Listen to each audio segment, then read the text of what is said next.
Today we're discussing 2 hymns and 3 hymn tunes. Remember, the word hymn, strictly speaking, refers only to the words, the text, the poetry. And the music is called the hymn tune or the tune. Of course, in popular usage, most people use the word hymn to indicate both words and music. Now, there are 2 texts which all English-speaking Christians share and have memorized and love. One is the 23rd Psalm in the King James Version, and the other is the traditional Lord's Prayer.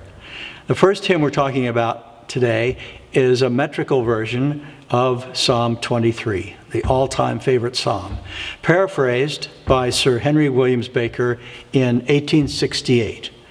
"The King of love my shepherd is." And for generations, it has been sung to 2 almost equally popular tunes all over the Christian world. The first tune I'm going to talk about is on your sheet, and it's called Dominus Regit Me, the incipit Latin words of Psalm 23. And this tune was composed for this text at the express request of the author of the paraphrase, Sir Henry. He asked John Bacchus Dykes to write this tune.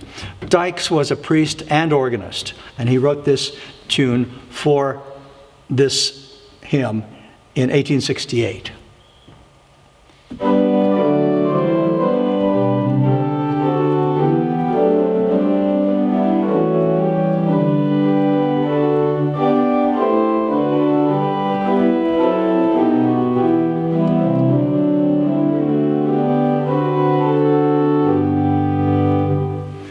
There's another tune, well loved equally, associated with this Psalm 23 hymn, and it's called St. Columba, which is based on an Irish melody.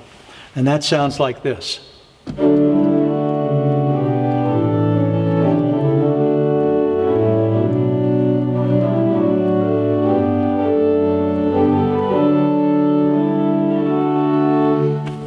And so forth. And both tunes are very fine. I think the Irish one may be a bit more sung in this country. I know the Irish tune, St. Columba, is Anne Stevenson's preferred tune of the 2. Which tune to sing? Well, back in the 1960s, I was assistant organist at the Washington National Cathedral, and there was a senior musician named Richard Dirksen, composer, amazing man.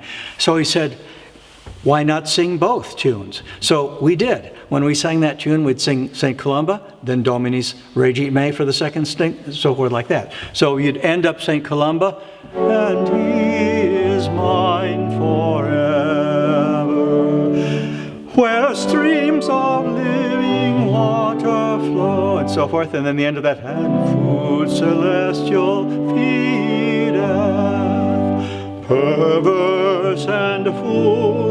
So, out of the box thinking, 2 different tunes at the same time. Now, the first tune appeared with the melody, with the words originally. But the Irish one came later in 1874, and it sounded like this. This was the original version of St. Columba's. I'll just play the first half.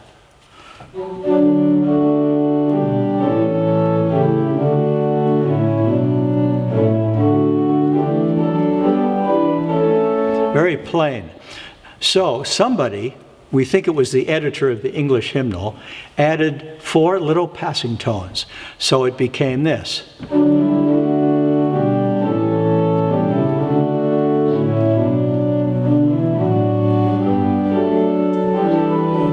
And that man's name was Ralph Vaughan Williams, whose great hymn tune, Down At Me, we sang last week. So, thank goodness for Ralph Vaughan Williams, who improved this tune. The way people hear music and react to it is very subjective. So please remember, you can't argue with someone about their taste in music.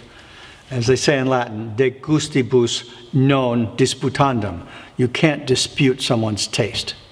Now, the other hymn tune and hymn we're talking about today is sung to the words, Lord Christ, when first thou camest to earth, upon a cross they bound thee.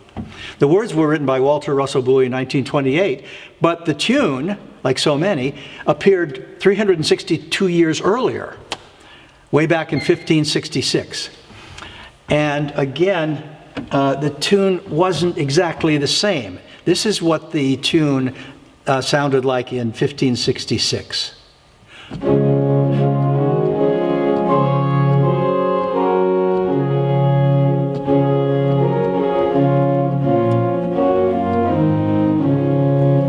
And the editor of the English hymnal got a hold of it and improved it greatly.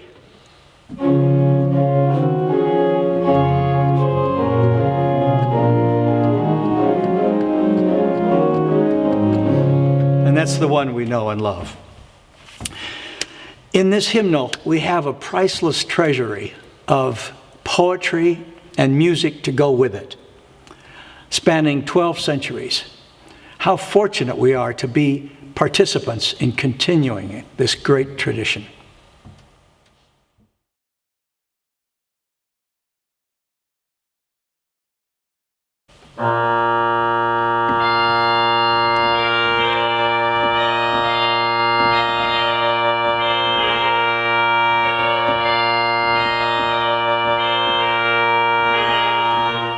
You know, the Irish actually invented the bagpipes, and they gave it to the Scots. But the Scots haven't gotten the joke yet.